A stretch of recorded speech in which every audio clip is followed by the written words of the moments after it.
Greetings, ladies and gentlemen.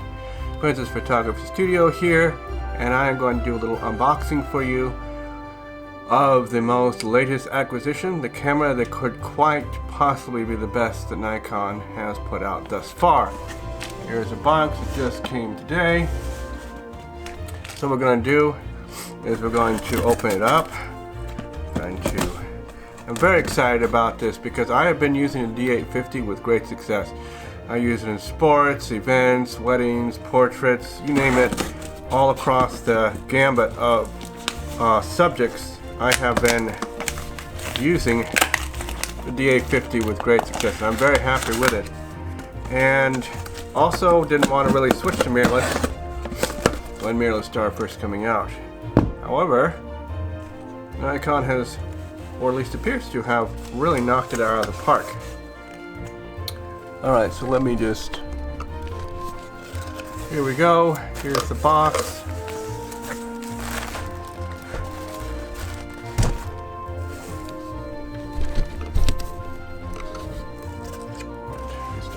Alright, here's the box. We have this wonderful packing, and cue the ensemble. Ooh, that's terrible, probably. So here is the coveted Z9. Let's see what we got in here.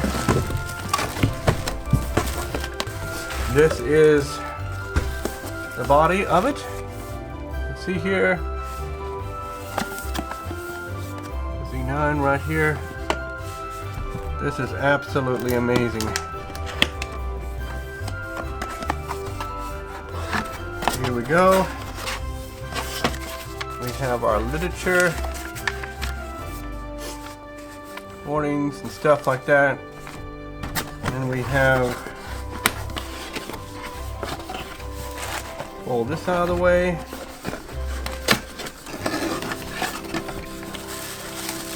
We have our charger.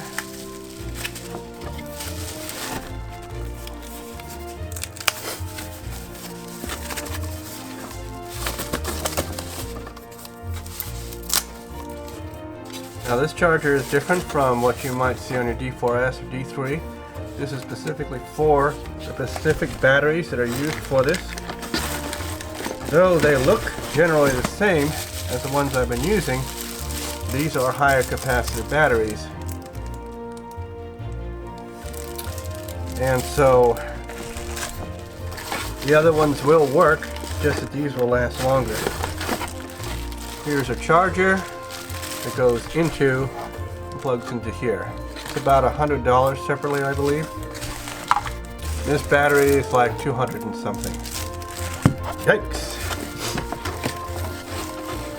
You have a USB cable, but what we've all been waiting for is the one and only the Z9. Now, I ordered this camera in November, pre-ordered it, and I'm so excited it has finally come.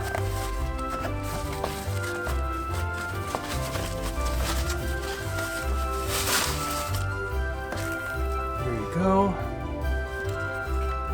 Feels nice in the hand. Really nice. I'm quite used, and I've only shot and used Nikons, and I just love their heftiness, their grip. It just feels natural where all the buttons sit. Very intuitive. So I'm very happy with this. So let me show you the lens we paired this with. As you can see, it has a mirrorless camera sensor here.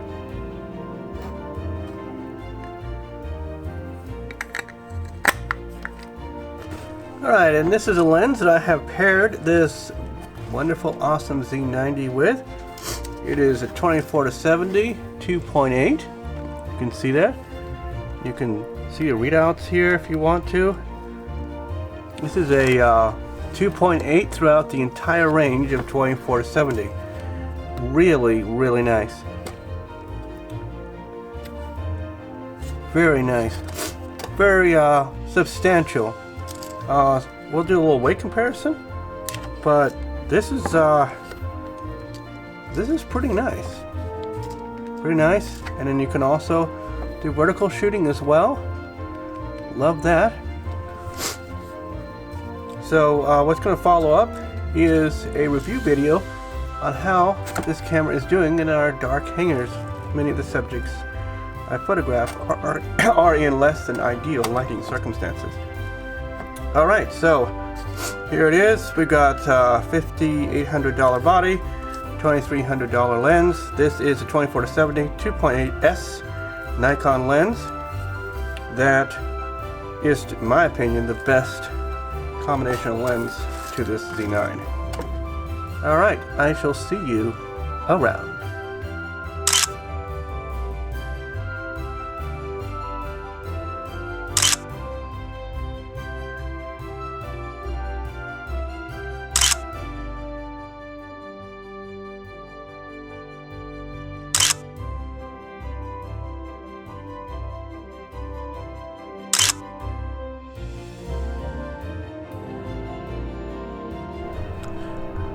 Good morning, ladies and gentlemen. As you can see, it is still a little brisk today on this March 28th Sunday afternoon. The sky is beautiful, but excuse the wind that you may or may not hear through this video.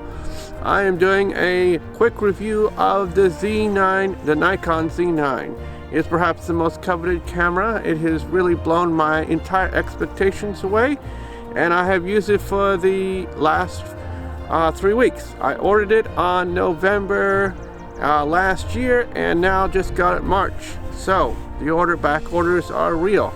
But a lot of people, including myself, have finally gotten this into their hands. And I would like to say that I am, spoiler alert, very, very impressed with the Z9. I come from the D850. I pre-ordered it when it first came out in its year.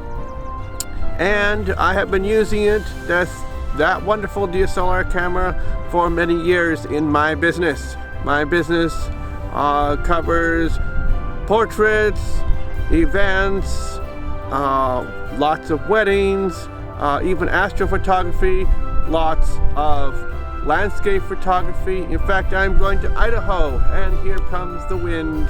I apologize. I'm going to Idaho, and I will be using this wonderful Z9 camera. I have not used a full-frame Z9 camera except for this one. I did not pay attention to any of the others, the Sonys, the Fujis, the Canon, to each their own flavor. I chose to just stick with my D850 DSLR, which is still performing quite well, and I have unequivocally say I am quite happy with its performance. This is a worlds apart from it though. It is quicker in focusing, the focusing points, and being able to lock on to a subject and then continue to maintain that focus. It's given me a lot more in focus pictures regarding sports. I can't wait to get into wildlife with this, but I have been shooting a lot of indoor shots as well. In the hangars, I am a soldier in the Army, and I also photograph for them. And the low light performance of this is outstanding. I, for the first time, have put the ISO on auto. The rest of my settings, of course, are on manual. I only shoot in manual. Even though the ISO would jump to 8,000, 6,000, 5,000, those high numbers are considered high ISOs, the grain in the pictures is still quite tolerable. I edit on a very large screen, and I have very little tolerances for grain in the picture.